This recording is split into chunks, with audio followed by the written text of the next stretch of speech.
Bharatiya Janata party का काम अगर हम देखेंगे और जिस तरह का प्रोपेगेंडा करते हैं, लगता तो ऐसा है कि पूरी की पूरी भारतीय जनता पार्टी झूठ का प्रोपेगेंडा के सहारे चल रही है।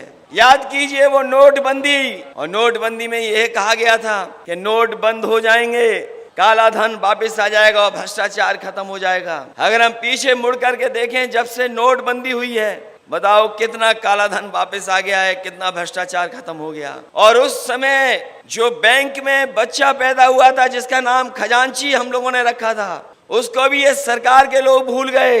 अगर कोई याद रखता है उसको जन्मदिन पे तो केवल हम समाजवादी लोग हैं। खजांची का हर बार 8 और 9 नवंबर को उसका जन्मदिन मनाते हैं। जिस रास्ते पे ये सरकार जा रही है, उनको भविष्य में नौकरी और रोजगार नहीं मिलेगा। आप यूनिवर्सिटियों के आंकड़े उठा लीजिए, जहाँ आरक्षण के साथ खिलवाड़ कर रहे हैं, वहीं हमारा नौजवान पढ़ा लिखा ना बन जाए उसके साथ भी खिलवाड़ कर रहे हैं। क्योंकि बीजेपी के लोग जानते हैं जब पढ़े लिखे होंगे नौजवान तो वो तर्क कर सकते हैं, और तर्क करेंगे तो उनकी सच्चाई सामने आ जाएगी। इसलिए वो नौजवानों को पढ़ने लिखने का भी अवसर नहीं दे रहे हैं। हमने और आपने अगर ये मुकाबला किया होता और अपने पक्के बूथों पे अगर 2%, 3% भी वोट बढ़ा दिया होता तो इतनी बेईमानी के बाद भी भारतीय जनता पार्टी की सरकार नहीं बनती, समाजवादियों की सरकार उत्तर प्रदेश में होती। पूरे उत्तर प्रदेश के लिए साजिश, षड्यंत्र और न जाने कौन सी नई चीज लेकर के आएंगे बीजेपी के लोग। बीजेपी के लोगों ने प्रचार किया अपना झूठ छिपाने के लिए कि राशन से उनकी सरकार बन गई। इन्होंने इलाज नहीं देना है क्योंकि अंदर ही अंदर ये प्राइवेट लोगों से मिले हुए हैं। जिस तरीके से रेलवे की जमीनें बेच दी, हवाई अड्डे बेच दिए, सरकारी जो संस्थाएं थी जो लाभ पहुंचाती थी वो बेच दिए, ये अंदर ही अंदर प्राइवेट लोगों से भी साठगांठ किए हुए हैं कि सरकारी व्यवस्था फेल हो जाएगी तो लोग मजबूरी में प्राइवेट में जाकर के इलाज कराएंगे। उन्हीं संस्थाओं को आगे बढ़ाने की साजिश है इनकी। हमारी जिम्मेदारी बनती है कि अगर बीजेपी के लोग बूथ पर और गांव में झूठा प्रचार कर करके जनता को गुमराह करते हैं, हमें समय समय को जनता को सावधान करना पड़ेगा। हम अपने गांव में हरा देंगे क्योंकि आज जमाना है, ऐसा जमाना है कि आज कोई सूचना रोक नहीं सकता है। झूठे प्रचार में तो माहिर है ही बीजेपी, जहां तरह तरह के नशे, वही आजकल इंटरनेट वाला भी नशा है जो बीजेपी ने पा लिया है। बीजेपी अपने गुप्त लोगों के माध्यम से, छिपे हुए लोगों के माध्यम से, वो कभी हमारे बीच के ही बन करके हमारे आपके खिलाफ साजिश करते हैं सोशल मीडिया के प्लेटफॉर्म पर। आप देख रहे हैं देश लाइव, देश की आवाज। आज जो आप सबने मुझे अध्यक्ष चुन करके जो भरोसा जताया है, मैं उसके लिए आप सबका बहुत बहुत आभारी हूं, बहुत बहुत आभार प्रकट करता हूं। आज जब अध्यक्ष पद मुझे दिया है तो केवल ये पद नहीं है बल्कि बहुत बड़ी जिम्मेदारी आप लोगों ने दी है। और ये जिम्मेदारी तब दी है आपने जब देश के लोकतंत्र को खतरा है,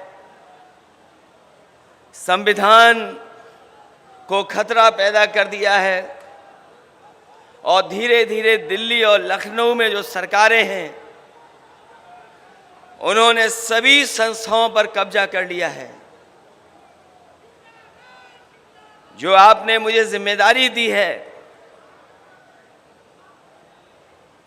मैं आपको भरोसा दिलाता हूं, इसके लिए मुझे अगर हर दिन लगाना पड़ेगा और हर पल इसके लिए काम करना पड़ेगा तो मैं कर करके इन तमाम शक्तियों से लड़ने का काम करूंगा। आज हम लोगों को संकल्प भी लेना है कि आने वाले 5 साल में हम समाजवादियों को नया इतिहास भी बनाने का काम करना है। मुझे याद है कि नेताजी हमेशा चाहते थे कि समाजवादी पार्टी राष्ट्रीय पार्टी बने।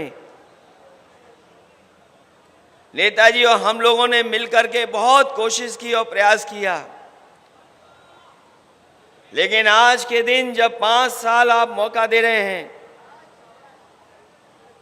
तो हम सबको मिलकर के ये संकल्प लेना चाहिए कि जब अगली बार हम लोग मिले तो समाजवादी पार्टी राष्ट्रीय पार्टी बन करके आए। मैं आपको बधाई देता हूं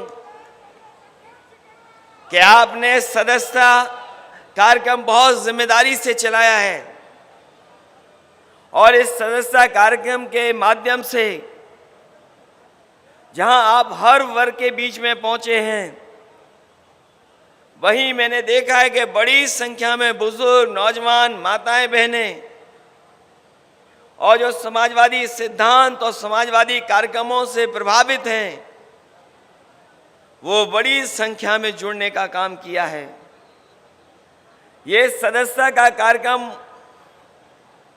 जहां आज तक चला है, वहीं हम लोगों को ये भी जिम्मेदारी निभानी है कि आने वाले समय में अगर हमें और सदस्यता चलानी पड़ेगी तो सदस्यता चला करके ज्यादा से ज्यादा लोगों को समाजवादी विचारधारा से जोड़ने का काम करेंगे। हमें खुशी है इस बात की कि ऐसे लोग जो समाजवादी सिद्धांत और कार्यक्रम पर भरोसा रखते हैं, वो बड़े संख्या में समाजवादी पार्टी से जुड़े हैं। वो लोग भी आज समाजवादी पार्टी से जुड़ रहे हैं। जो बाबा साहब भीमराव अम्बेडकर जी का सपना था, उनको पूरा करना चाहते हैं। जो शोषित, वंचित, पिछड़े, दलित, जिन्हें आजादी के बाद अधिकार और सम्मान नहीं मिला, वो भी आज समाजवादियों की तरफ देख रहे हैं। ये समाजवादियों की कोशिश होनी चाहिए कि बाबा साहब के सिद्धांत पे चलने वाले लोग और डॉक्टर राम मनोहर लोहिया जी के सिद्धांत पे चलने वाले लोगों को साथ जोड़ करके हम लोग संविधान और लोकतंत्र को बचाने का काम करें। आज जिन शक्तियों से हमें मुकाबला है, जिन शक्तियों से हम लोगों को संघर्ष करना है, वो लगातार झूठ का सहारा ले रहे हैं। केवल देश के नहीं, दुनिया के इतिहास में इतना झूठ बोलने वाला दल कोई नहीं रहा होगा जो आज दिल्ली की सत्ता में और उत्तर प्रदेश की सत्ता में पहुंच गया है। जिन लोगों ने इतिहास पढ़ा होगा, हिटलर के जमाने के बारे में जिन्होंने जानकारी होगी, वो जानते होंगे उनकी सरकार में एक प्रोपेगेंडा मिनिस्टर हुआ करता था। केवल एक प्रोपेगेंडा मिनिस्टर था। लेकिन इधर भारतीय जनता पार्टी का काम अगर हम देखेंगे और जिस तरह का प्रोपेगेंडा करते हैं, लगता तो ऐसा है कि पूरी की पूरी भारतीय जनता पार्टी झूठ का प्रोपेगेंडा के सहारे चल रही है। बहुत दिनों पहले मैंने एक फिल्म देखी थी। एक बहुत ही फिल्म बड़ी आई थी जिसमें एक कलाकार झूठ बोल करके, लगातार झूठ बोल करके अपनी ऊंचाई तक पहुंच गया था। वो झूठ के सहारे ही तरक्की कर रहा था। जहां कहीं भी उसे आगे बढ़ना होता था, वो झूठ का सहारा लेकर के ही बढ़ता था। वो अपने लोगों से भी झूठ बोल बोल करके झूठ की आदत डाल ली थी। एक बार उसके बेटे का जन्मदिन था। कई जन्मदिन पर झूठ बोल करके भी उनके जन्मदिन पर नहीं पहुंचा करता था। उस दिन जब बेटे ने आसमान की तरफ देखा तो तारा टूटते हुए उसने देखा और उसे याद आया कि तारा टूटने के समय जो मांग की जाती, जो इच्छा की जाती, वो पूरी होती है। जब उसने तारा टूटते हुए देखा तो यही इच्छा की उसने कि आज के बाद से हमारे पिताजी सच बोलें, सच के अलावा कुछ न बोलें। और वो इच्छा पूरी हो गई। उसका झूठ पकड़ा गया, झूठ ऐसा पकड़ा गया कि सब पोल खुल गई। इसलिए समाजवादी साथियों, आज नवरात्र है, नवरात्र के व्रत चल रहे हैं। बहुत से हमारे साथी हैं जिन्होंने व्रत रखा हुआ है। आज हम मां दुर्गा से यही मांग करें और यही मांगे कि जो सत्ता में लोग हैं वो सच बोलने लगे। और याद रखना, जिस समय ये सच बोलेंगे ये राजनीति की धरातल में पहुंच जाएंगे, इनको कोई पूछने वाला नहीं मिलेगा। याद कीजिए वो नोटबंदी, और नोटबंदी में यह कहा गया था कि नोट बंद हो जाएंगे, काला धन वापस आ जाएगा और भ्रष्टाचार खत्म हो जाएगा। अगर हम पीछे मुड़ करके देखें, जब से नोटबंदी हुई है, बताओ कितना काला धन वापस आ गया है, कितना भ्रष्टाचार खत्म हो गया। और उस समय जो बैंक में बच्चा पैदा हुआ था जिसका नाम खजांची हम लोगों ने रखा था, उसको भी ये सरकार के लोग भूल गए। अगर कोई याद रखता है उसको जन्मदिन पे तो केवल हम समाजवादी लोग हैं। खजांची का हर बार 8 और 9 नवंबर को उसका जन्मदिन मनाते हैं। जीएसटी के नाम पर व्यापार को बढ़ावा देने वाले लोगों ने जीएसटी को लागू कर करके हमारे तमाम व्यापारियों को नुकसान पहुंचाया। जिन्होंने काले कानून ला करके ये बता दिया कि वो किसानों के साथ नहीं है, काले कानून को लेकर के किसानों ने आंदोलन किया, धरना प्रदर्शन किया, कई सौ किसान की जान चली गई, शहीद हो गए, लेकिन काले कानून वापस नहीं लिए। जैसे ही चुनाव आया, और हमारे समाजवादी साथियों को याद होगा, जिस समय गाजीपुर से, उस गांव से जहां पर समाजवादी पूर्वांचल एक्सप्रेसवे शुरू होता है, वहां से रथ यात्रा शुरू की। पूरे दिन चला करके, रात भर चला करके जब लखनऊ पहुंचे तो आपको याद होगा अगले दिन ही काले कानून वापस हो गए। ये चुनाव के लिए वापस हुए हैं, लेकिन अपने लोगों को लाभ पहुंचाने के लिए ये लगातार इसी तरह के कानून ला रहे हैं। अगर कोई आंकड़ों को देखेगा तो आंकड़े ये बताते हैं सबसे ज्यादा अगर कर्ज माफ किसी व्यापारी उद्योगपति का हुआ है तो वो गुजरात के उद्योगपति और व्यापारियों का हुआ है। आंकड़े ये भी सच्चाई बताते हैं कि 10 लाख करोड़ तक बैंक का कर्ज माफ अगर किसी का हुआ है तो वो सब गुजरात के व्यापारी उद्योगपति हैं। किसी किसान का कर्ज माफ नहीं हुआ। और कल का जिन्होंने विज्ञापन देखा होगा, अखबार के फ्रंट पे छपा था, हमें इस बात की कोई शिकायत नहीं है कि आप अपने प्रदेश में लेकर के जा रहे हैं बड़े उद्योग कारखाने, लेकिन कम से कम उन प्रदेशों में भी उद्योग कारखाने लगे हैं जो आबादी में बड़े हैं, आबादी में सबसे बड़े प्रदेश हैं। अगर आप अपने यहाँ कारखाने लेकर के आ रहे हो तो उत्तर प्रदेश है, बिहार है, जहां आबादी में सबसे ज्यादा गरीब लोग रहते हैं, किसान हैं, नौजवान हैं, जिन्हें सबसे ज्यादा नौकरी और रोजगार की जरूरत है, उनके साथ भेदभाव क्यों? और भेदभाव उत्तर प्रदेश के साथ क्यों? जिस प्रदेश ने सरकार बनवाई हो, एक बार नहीं 2 बार, उस प्रदेश को क्या लाभ पहुंच रहा है डबल इंजन की सरकार का? डबल इंजन की सरकार केवल धोखा दे रही है।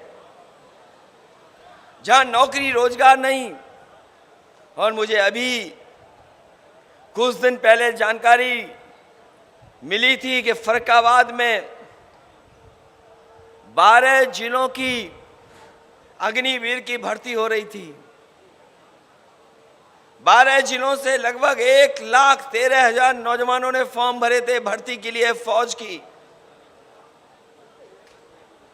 12 जिलों में जो नौजवान आए थे वो भर्ती के लिए आए थे।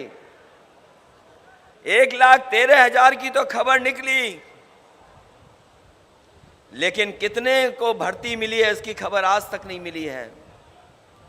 और यही भर्ती जब उत्तर प्रदेश के दूसरे जिलों में जाएगी तो सोचो कितने बड़े पैमाने पर नौजवान नौकरी और रोजगार चाहते हैं।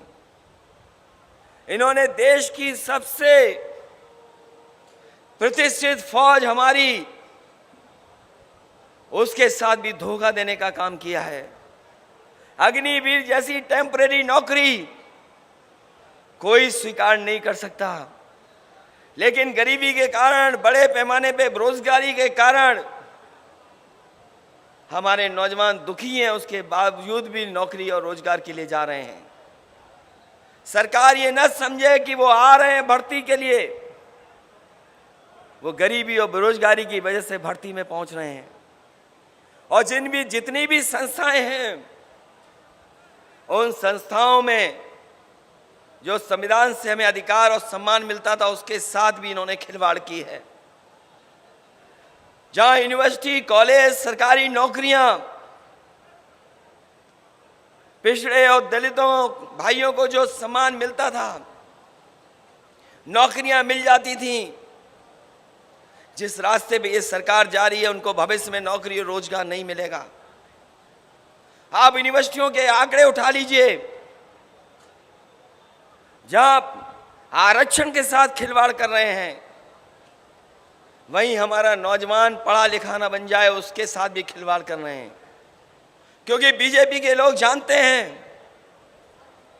जब पढ़े लिखे होंगे नौजवान तो वो तर्क कर सकते हैं, और तर्क करेंगे तो उनकी सच्चाई सामने आ जाएगी।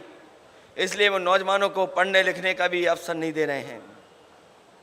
और जिस तरीके से अन्याय हो रहा है, केवल 1-2 घटना नहीं, पूरे उत्तर प्रदेश में बड़े पैमाने पे चिन्हित कर करके और पूरा प्लानिंग के तरीके प्लानिंग करके कि किन लोगों के साथ और किन को जेल भेजना है। आपने देखा जब से बीजेपी की सरकार आई है, आदरणीय आजम खान साहब के ऊपर अन्याय रुक नहीं रहा है। राजनीतिक इतिहास में कम लोग होंगे जिनके ऊपर इतने मुकदमे लगाए गए हों, झूठे मुकदमे लगाए गए हों, और अधिकारियों को यह भेज करके भेजा गया हो कि आपको प्रमोशन, आपकी तरक्की और आपको अच्छे स्थान पे तभी पोस्टिंग मिलेगी जब आप अन्याय करेंगे। मुझे बता दो, आज के समय पर कौन नहीं उनके कहने से करेगा। अधिकारियों को जानबूझ करके, समझा करके ये भेजा जा रहा है कि आपको किस पे झूठे मुकदमे लगाने हैं, किसके ऊपर अन्याय करना है। 2 साल लगभग उन्हें जेल रहना पड़ा। उनके परिवार का कोई सदस्य नहीं बचा जिसके ऊपर झूठे मुकदमे न लग गए हों। उनके साथ लगातार अन्याय हो रहा है, और जहां कहीं भी मदद मांगने जा रहे हो या सहयोग के लिए कहें, न्याय के लिए कहें, तो कोई संस्था सुनने वाली नहीं है। लेकिन हमें उम्मीद है कि जिस तरीके से सुप्रीम कोर्ट ने राहत दी, आने वाले समय में उन्हें कोर्ट के माध्यम से राहत मिलेगी, उन्हें उनका सम्मान वापस होगा। अभी की घटना हुई, आपने देखी होगी, झांसी में समाजवादी पार्टी के पूर्व विधायक मनगढ़ंत कहानी को बना करके उन्हें गिरफ्तार किया गया, और गिरफ्तारी के लिए उनके घर पर पुलिस भेजी गई। जब कोई घर में नहीं मिला तो उनके बेटे को उठा ले गए। बेटे को रात में उठा करके थाने में बैठा दिया और जब तक हाजिर नहीं हुए तब तक ये कहते रहे कि अभी तो बेटा उठाया है, परिवार के और भी सदस्य उठाए जाएंगे और हमें तो ऊपर से निर्देश है कि कोई भी अन्याय कर लो, कोई भी मुकदमे लगा दो, हमें विधायक हाजिर चाहिए। ये तो कार्रवाई हो रही समाजवादियों पर। मैं पूछना चाहता हूं इस सरकार के लोगों से, अभी यह दलित नौजवान जो पढ़ने वाला था, परीक्षा देने आया था, 14 साल का, उसको इतना पीटा कि उसकी जान ले ली। कई दिन उसका इलाज चला, उसके बाद भी जान नहीं बची, उसकी जान चली गई। लेकिन वहां का टीचर फरार है, टीचर को कोई नहीं पकड़ रहा। और टीचर इसलिए फरार है क्योंकि मुख्यमंत्री की जो जाति है वही जाति उस टीचर की है, इसलिए वो फरार है, उसको पुलिस छू नहीं सकती। और अगर इनका खासम खास अधिकारी होगा, बताओ एक आईपीएस फरार है कि नहीं फरार है? अभी तक उसके घर वालों से नहीं पूछताछ हो रही है, उसकी पत्नी को नहीं उठा रहे आप, उनके घर वालों को नहीं उठा रहे आप। अगर समाजवादी लोग होंगे तो उनके घर परिवार तक पुलिस पहुंच जाएगी। ये कौन सा लोकतंत्र है? ये कौन सी व्यवस्था है? अगर समाजवादी लोग झंडा दिखाएंगे, ये सरकार समाजवादियों की बन गई थी उत्तर प्रदेश में। जिस तरह का जन समर्थन और आपने मेहनत की थी, सरकार आपकी थी, लेकिन सरकार आपकी छीनने का काम अगर किसी ने किया है तो पूरी की पूरी मशीनरी लग करके आपकी सरकार छीन ली। क्योंकि वो जानते थे यूपी की सरकार जाने का मतलब है दिल्ली की सरकार भी चली जाएगी। इसलिए उन्होंने सब कुछ किया, जो जो कर सकते थे वो किया उन्होंने। और जिससे हमें सबसे ज्यादा उम्मीद थी कि न्याय मिलेगा, इलेक्शन कमीशन, उसने बीजेपी के सारे इस पर, पन्ना प्रभारियों के सारे पर जानबूझ करके हमारे यादव और मुसलमानों के वोट, कोई विधानसभा ऐसी नहीं है जहां पर 20,000 कम न कर दी हों, 20,000 वोट न काट दी हों। और हम तो कहते हैं कई बार का, और आज भी कहते हैं,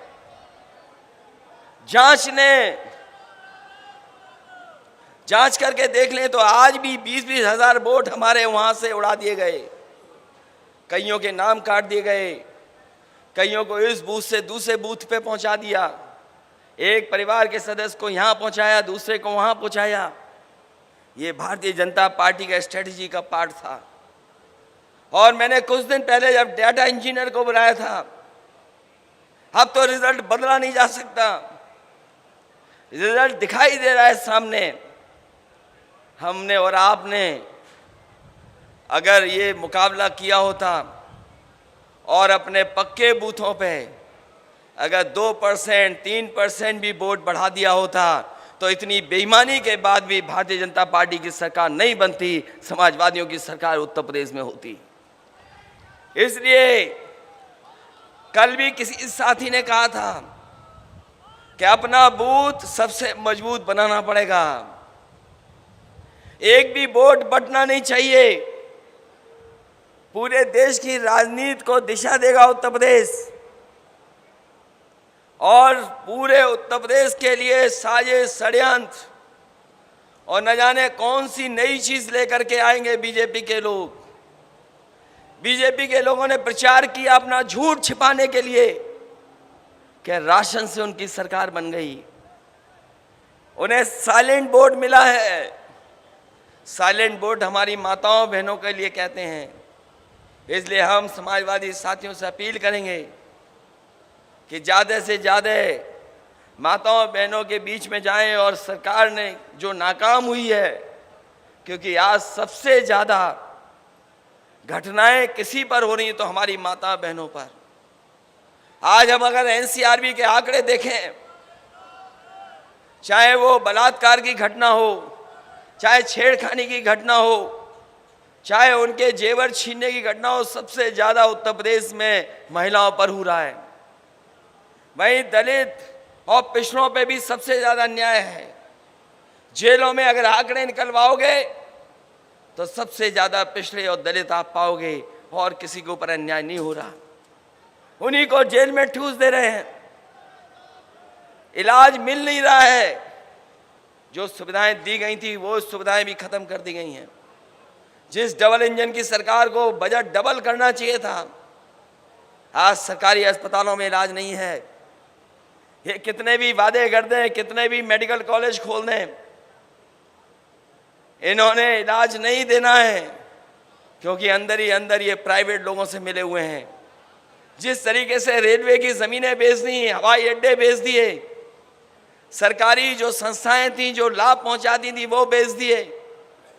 ये अंदर ही अंदर प्राइवेट लोगों से भी साठगांठ किए हुए हैं कि सरकारी व्यवस्था फेल हो जाएगी तो लोग मजबूरी में प्राइवेट में जाकर के इलाज कराएंगे। उन्हीं संस्थाओं को आगे बढ़ाने की साजिश है इनकी। इसलिए इस मौके पर मैं आपका जहां धन्यवाद दे रहा हूं, वही जिम्मेदारी हम लोगों पे बढ़ी है। देश को बचाने के लिए अगर कोई आगे आ सकता है तो उत्तर प्रदेश में समाजवादी लोग हैं, समाजवादी ही मुकाबला कर सकते हैं। और हम लोगों का अगर कोई संघर्ष करना पड़ेगा, ना हम लोग पैदल चलने में घबराते हैं, ना साइकिल चलाने में घबराते हैं। और यहाँ बहुत सारे अनुभवी लोग हैं, समय समय पर किसान और नौजवानों के मुद्दों पर जेल गए हैं। अगर हम समाजवादियों को भी जेल भरनी पड़ी, जैसा नेताजी ने कई बार जेल भरी हैं, हम लोग भी जेल भरने के लिए तैयार रहेंगे, पीछे नहीं हटेंगे। इसलिए कोई भी आंदोलन छेड़ना पड़ेगा, उसके लिए पीछे नहीं हटेंगे। लेकिन वहीं हमारी जिम्मेदारी बनती है कि अगर बीजेपी के लोग बूथ पर और गांव में झूठा प्रचार कर करके जनता को गुमराह करते हैं, हमें समय समय को जनता को सावधान करना पड़ेगा। ये राशन फ्री करने वाले लोग हमारे गरीबों को स्ट्रेचर तक नहीं दे पा रहे हैं। जो गांव में एम्बुलेंस पहुंच जानी चाहिए वो एम्बुलेंस नहीं दे पा रहे हैं। मामूली सी गोली पैरासीटामोल और जो दवाइयां हैं बुखार की और दवाइयां जो गरीबों को जरूरत पड़ती वो नहीं दिला पा रहे हैं। और देखो फिर राशन फ्री कर दिया है। लगता है कहीं पर चुनाव आया है इसीलिए राशन फिर फ्री हो गया है। ये जैसे जैसे इन्हें चुनाव डराता है वैसे वैसे ये राशन फ्री कर देते हैं।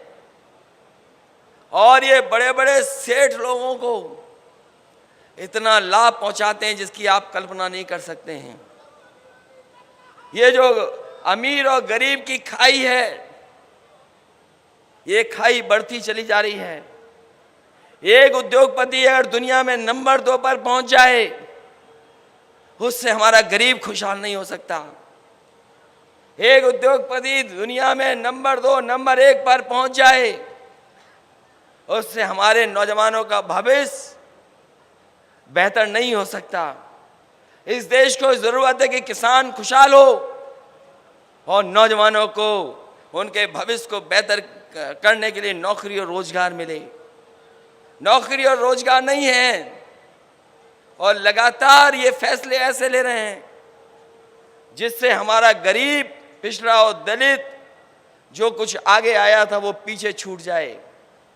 इसलिए आज हम लोगों को ये भी संकल्प लेकर के जाना है कि हम सब मिल करके जहां मुकाबला बीजेपी से कर रहे हैं, ये प्रदेश में देश में तो हारेंगे, लेकिन हमारा एक एक कार्यकर्ता ये तय करके जाए कि वो अपने गांव में अपने बूथ पर इनको हरा करके भेजने का काम करेगा।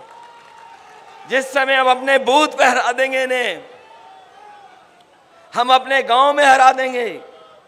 क्योंकि आज जमाना है, ऐसा जमाना है कि आज कोई सूचना रोक नहीं सकता है। झूठे प्रचार में तो माहिर है ही बीजेपी।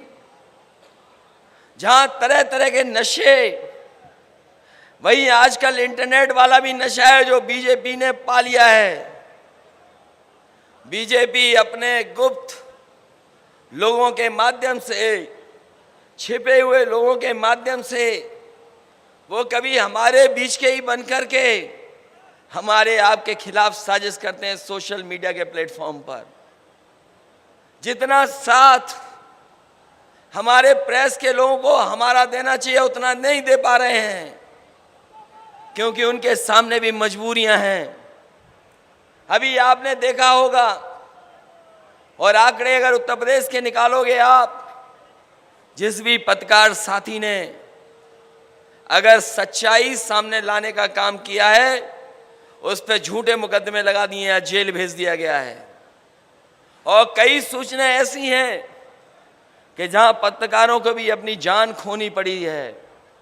सोचो अगर पत्रकारों पर हमला हो, उन पर ऐसा दबाव हो, और बजट के लिए उत्तर प्रदेश और दिल्ली की सरकार उनके लिए खजाना खोल दे, तो सोचो हमारी आवाज कितनी पहुंच पाएगी गरीब तक। इसलिए मैंने कहा आपसे, हिटलर के जमाने में तो एक प्रोपेगेंडा मिनिस्टर था, लेकिन बीजेपी की सरकार में हर मंत्री और भारतीय जनता पार्टी का प्रोपेगेंडा में एकदम आगे निकल गए हैं। इसलिए जमीन पर जहां मुकाबला करना है, कोई आपका साथ नहीं देगा, इसलिए आपको एक दूसरे का साथ देना पड़ेगा। ये जो संस्थाओं पे बैठे लोग हैं, वो आपका साथ तभी देंगे जब देखेंगे कि आप ताकतवर हैं जमीन पर। और अगर जमीन पर कोई भी ताकतवर है आज, तो हमारे समाजवादी साथी हैं, उसका कोई मुकाबला नहीं कर सकता। इसलिए इन मौके पर जहां आपने इतनी बड़ी जिम्मेदारी दी है, मैं आपको भरोसा दिलाता हूं, इस जिम्मेदारी को पूरा निभा करके, और जो चुनौतियां सामने हैं उन चुनौतियों का मुकाबला कर करके समाजवादी पार्टी का एक नया इतिहास बने। जो जिम्मेदारी हम लोगों को मिली है, जो विरासत में हम लोगों को, चाहे वो लोहिया जी के सिद्धांतों की मिली हो, हमारे मोहन सिंह जी, विभूषण तिवारी जी, बहुत सारे समाजवादी नेताओं ने, और नेताजी ने जो संघर्ष का रास्ता दिखाया है, उसी विरासत को आगे बढ़ा करके हम लोग गरीब, किसान, शोषित, वंचित और दलित पिछड़ों के भविष्य को बेहतर बनाने का काम करेंगे। आपका बहुत बहुत धन्यवाद और बहुत बहुत आभारी हूँ कि आपने एक बार फिर मुझे मौका दिया इस सेवा करने का और काम कर करके उत्तर प्रदेश को आगे बढ़ाने का। बहुत बहुत धन्यवाद, बहुत बहुत बधाई देता हूँ मैं अपने सभी डेलीगेट्स को और सभी कार्यकर्ताओं का बहुत बहुत धन्यवाद देता हूँ। बहुत बहुत बधाई आपको।